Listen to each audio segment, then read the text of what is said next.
Hello, welcome to Actual Spinster. My name is Anna Marie, and today we're going to talk about modernism. Hopefully there will be another video that follows this video that talks more in depth about Sapphic modernism, which is sort of my primary interest, and it's also what I studied or researched the most. But this first video is kind of more of a sort of intro to modernism. Obviously it's by me, so it's going to be shaded with my particular attachments and taste. But yeah, I kind of also wanted to sort of start by talking a bit about what modernism sort of means, or maybe not, but sort of some of the difficulties with even kind of saying, defining modernism. Because I do think one of the problems with modernism, capital M modernism, is its sort of insistence on its own ego.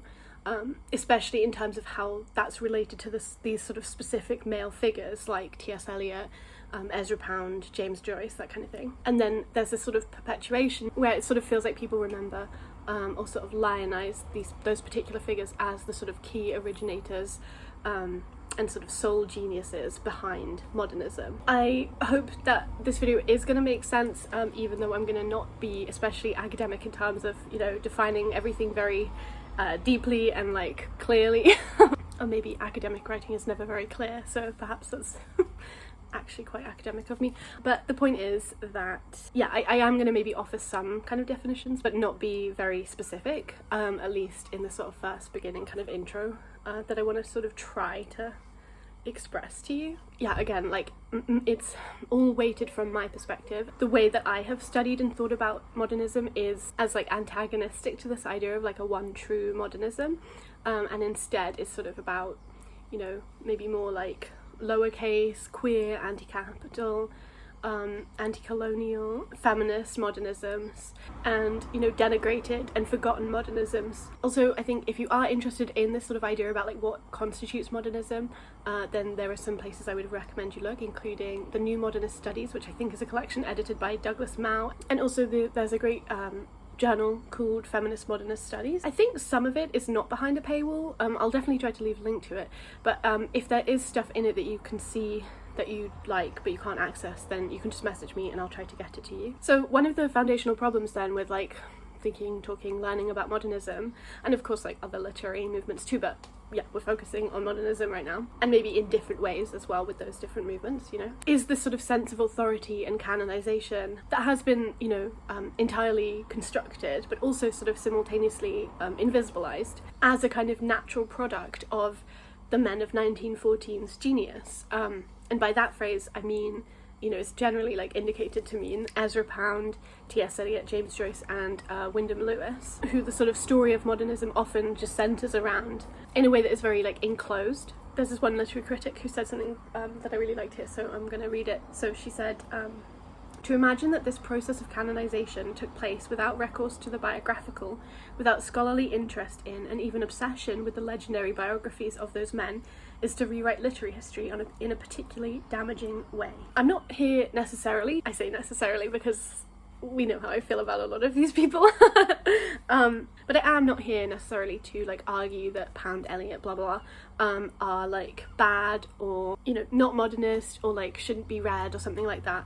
Although I would like to fight against the sort of supposed universality and sort of apoliticality of their works, especially considering capital M modernism's particular investment in sort of reactionary racial and fascist logic, to say nothing of Eliot to some degree, I believe, and Pound's very overtly fascist ideologies. And obviously it can be hard to engage in a field without kind of taking on or participating in the kind of aesthetic value judgments, the devaluing or valuing of certain aesthetic forms or whatever, and that's fine. That is also kind of a natural product of you being a person interested in something. You're gonna bring your own particular sensibilities, but obviously the sensibilities are also shaped too by social generally, by society generally. And like I said, obviously I do have my own opinions and feelings, so I'm engaging with this also with my own strong personal approach. One way that we can differentiate between a sort of more expansive landscape of modernisms, and the modernism that is tied very specifically to the men of 1914, is to talk of like high modernism and then like other forms of modernism. And use high modernism as like an indicator of what some people maybe would say is just capital M modernism. Hope that makes sense. You know, as far as I'm aware, like high modernism would then be used to kind of talk about works that are published in the 1920s, like early to mid 1920s or so, which would include Joyce, and also would include like Virginia Woolf's work, some of it. And obviously these works all do come from a specific context. Obviously everything does, right? But for that particular historical moment, the context includes things like changing sort of technology, like technological advancement, shifting social relations, especially in terms of women's engagement in the public sphere or like public life, and changing political developments, of course, including the rise of fascism in some of Europe and the aftermath of the First World War, both sort of individually as well as like collectively or nationally. So a book I would recommend, which I've already quoted from actually, that I think you would like if you're interested more in how literary biography ends up or can shape literary history, and therefore also canonization or lack thereof, is this book, The Passion Projects, Modernist Women, Intimate Archives, Unfinished Lives by Melanie micir. And yeah, this sort of traces the impact that the like queer impulse towards the archive has, or has had, on modernist literary history. This queer impulse sort of is like articulated in or through a need to preserve the work and life of various sort of foundational modernist women writers and also sort of editors, publishers, as a direct response to their shrinking and erasing right sort of at the moment of literary experimentation, or maybe like just after the moment of literary experimentation, you know, even as they were, you know, integral to the publication of various famous, infamous modernist work. So it does look specifically at Sylvia Townsend Warner, Juna Barnes, Margaret Anderson and Virginia Woolf, and the people that they're like biographizing or archiving or trying to preserve in some capacity. And yeah, began these archival projects against their erasure,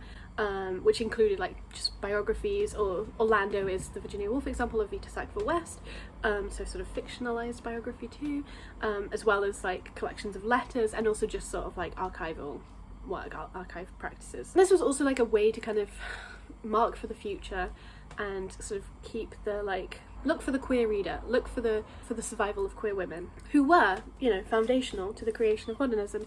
And I do think that if you did read No Modernism Without Lesbians by Diana Suhaimi, I would argue this does what that book is trying to do in a way that's much better, in lots of ways. I don't know if you maybe would need more background reading to enjoy it, but I would hope that you wouldn't. So if you do pick this up because you're looking for something a bit like No Modernism Without Lesbians, or to further expand your like modernist women biographies, then, you know, I would suggest this. I think it's really wonderful, and I think it's like a beautiful piece of like literary care work, which it's lovely. Another interesting book to look at in the context of modernist literary history, like we're talking about, is Anne Ardis's book Modernism and Cultural Conflict, 18 something to 19 something.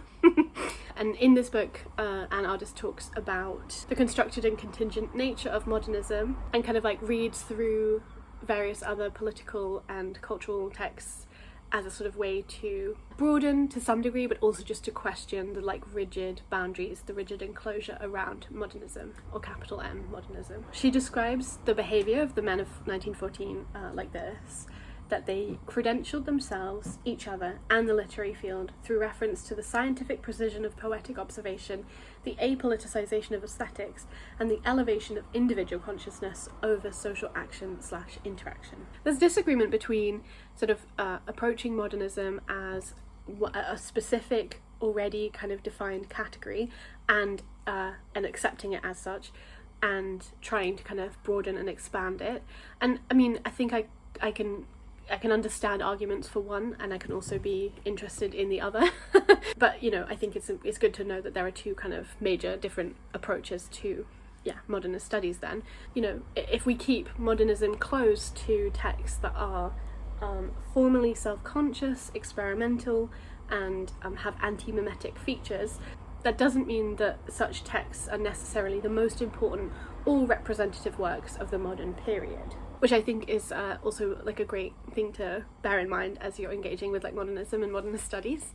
And also because modernism is being sort of codified during a time when like the literary field itself is trying to be legitimated, trying to make itself legitimate, that adds sort of another layer to this literary historical struggle for dominance, you know, attention and critical evaluation or critical value. I do think Anne Ardis's introduction is a really wonderful overview, you know, even if it is now like 20 years old, older than that actually, because she outlines some really great key questions for modernist studies, which I really like. I think I'll just read some of them to you, because yeah, I like them and I think they're worded well too. What other aesthetic and political agendas were either erased from cultural memory or thoroughly discredited as the literary avant-garde achieved cultural legitimacy and English studies charged itself with disciplinary credibility? How are the edges, the margins, and even the limitations of modernism revealed once we start paying attention to the ways this literary movement intersects with, borrows from, and reacts against other cultural enterprises? So, was modernism as radical as it's often assumed to be? A good question. And of course you can kind of answer that question in multiple different ways depending on what you use as your like source material, as your text. And obviously in a lot of ways absolutely not. You know, the way that it heeded to a lot of particular ideas about individuality, the negative gender politics, and then of course it's like proclivity towards fascism too. Yeah, and like I said, you can definitely find texts that go against all of that too and are quite radical, maybe not all of it but some of it, and to varying degrees. But you know, I obviously, as someone who loves modernism, don't think that it's all kind of in one block and it should all be judged in the same way, or it should all be considered through the same lens of, you know, reactionary, conservative, whatever. Yeah, and again, going back to what Anne Ardis says, she has another great quote about sort of what she wants her work to do, which is to call into question commonly held views of the avant-garde's radicalness and to expose instead its deep investments before as well as after the war in securing majority approval for its minority cultural values. So yeah, I hope that was interesting, and if you have any questions, definitely let me know. Hi, I look different because I'm filming at a different time, because I kind of had a different idea about this video and then like I changed my mind about it, so I'm filming this kind of bit at the end, I guess, because I guess what I sort of thought I would do is go over some of my favourite books that are like about modernism, because this video is actually more about modernist studies as opposed to the like primary texts of modernism. Obviously in the video already I talked about the passion projects and modernism and cultural conflict, so there are definitely those two books that are things I would definitely recommend. There are two books that are like biographies that I think would be maybe good kind of beginner-ish books, because these are definitely not so directly like literary criticism, although of course like the biographical is important to literary criticism, even if it pretends it isn't. But yeah, so there are these two. This is Valentine Ackland, A Transgressive Life by Frances Bingham, and Valentine Ackland was, you know, a sort of poet from the 1920s into the 1960s, I think. And this isn't, yeah, like I said, it's not directly or always focused on the poetic or the literary, but it is just about like Valentine Ackland's life and her queerness and her way of living, and her also kind of like, I think one aspect of modernism is this idea that it's, I mean, there's a sort of self-mythologizing aspect to it as well, in the sense that modernism likes to say it's totally new and it's a complete break from the old and break from tradition, but of course that's not really true.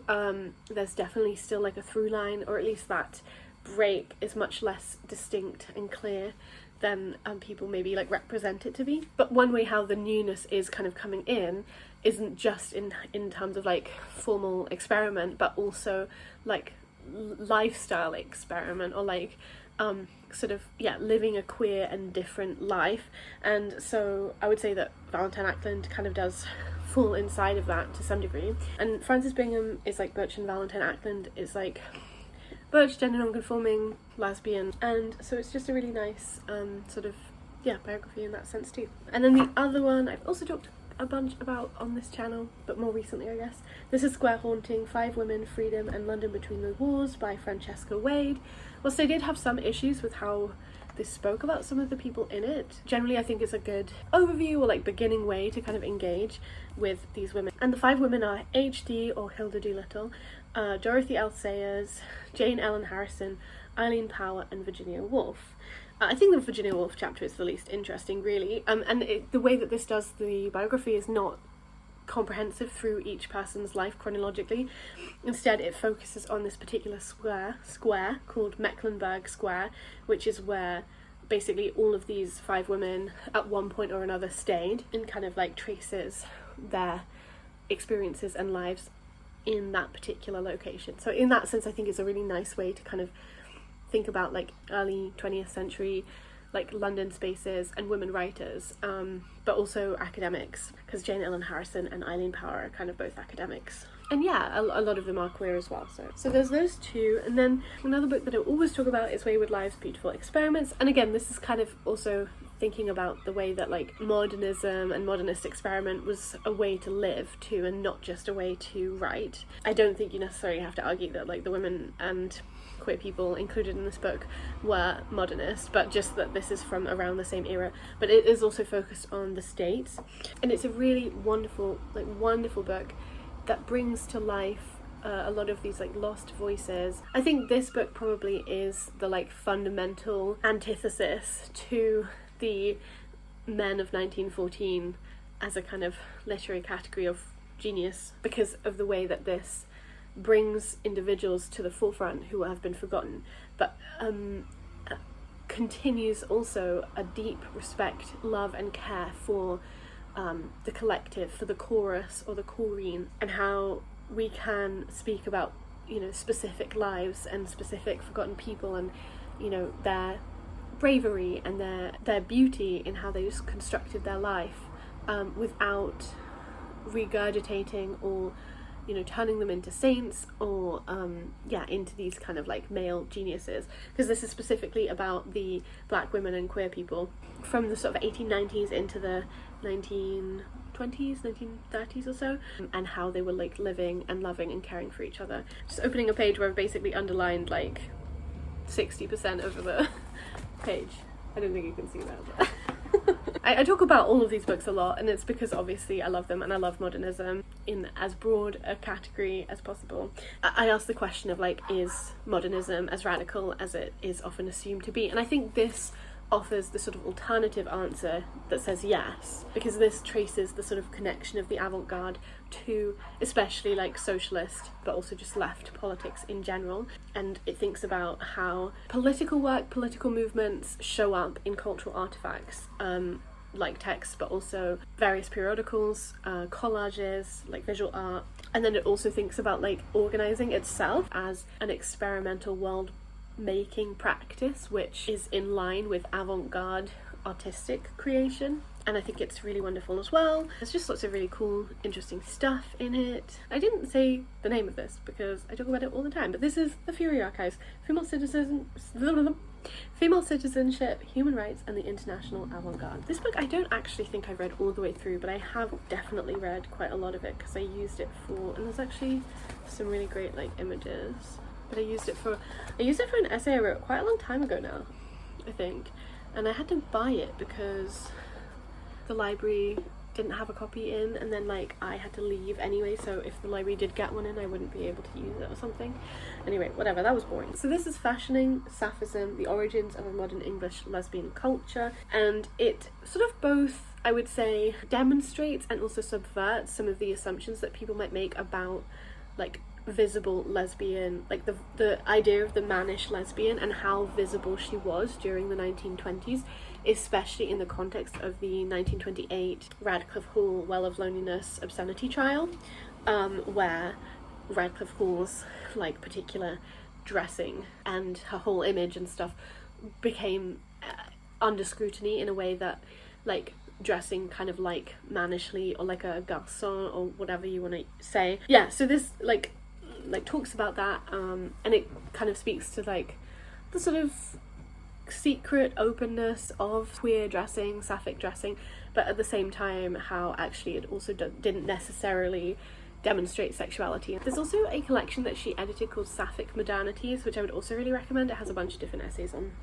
lots of different stuff. So, but that's harder to access. I'm not sure if my uni library actually does have a copy of this, but if it does, I might be able to download you some stuff and send it to you, so just let me know. And the final thing I kind of wanted to mention is one that I've only read the introduction of, but I guess I wanted to mention it because obviously, I guess except this one, no, I mean it's not true actually, because actually more of this focuses on visual as well as like literary forms, but this focuses, you know, mostly on visual forms, which isn't something that I have loads of knowledge about, even if I love visual art. So this is Bauhaus Bodies, Gender, Sexuality and Body Culture in Modernism's Legendary Art School, edited by Elizabeth Otto and Patrick Rossler.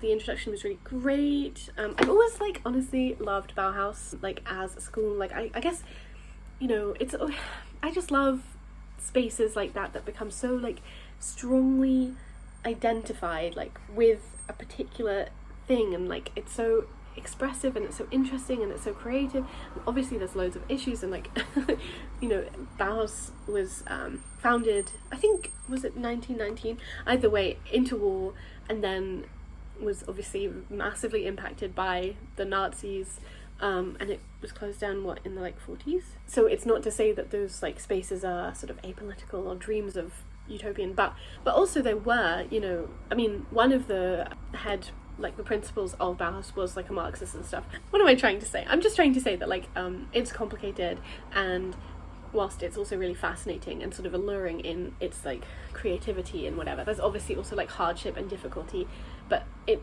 you know, it's good to bear that all in mind. And so this especially, obviously it's talking about gender generally, but like it's also a way to kind of redress how a lot of women in Bauhaus have been like marginalized and sidelined from both history and the sort of like history of design and itself as a whole. I also just love the idea of like body culture. I think that's a really interesting like framework to look at stuff through. Like, I guess this is me recommending it even though I haven't read it, but I think like, yeah, there's definitely loads of stuff that's very interesting in here. Also there are some like actual coloured sections in this. It covers dance, it covers collage, it covers photography, it covers utopianism, textiles, socialism, all sorts of things. So yeah, cool. I think those are the books that I guess I wanted to kind of share. I hope this was like useful or interesting and made sense. Like I said, I kind of changed my mind about what I wanted it to be like partway through having already made a bunch of it, so yeah, I hope you're having a good time when you see this. I've left a link in my description to a GoFundMe for Allah to help them evacuate from Gaza, so definitely check that out if you can, and I will talk to you when I next talk to you. Bye!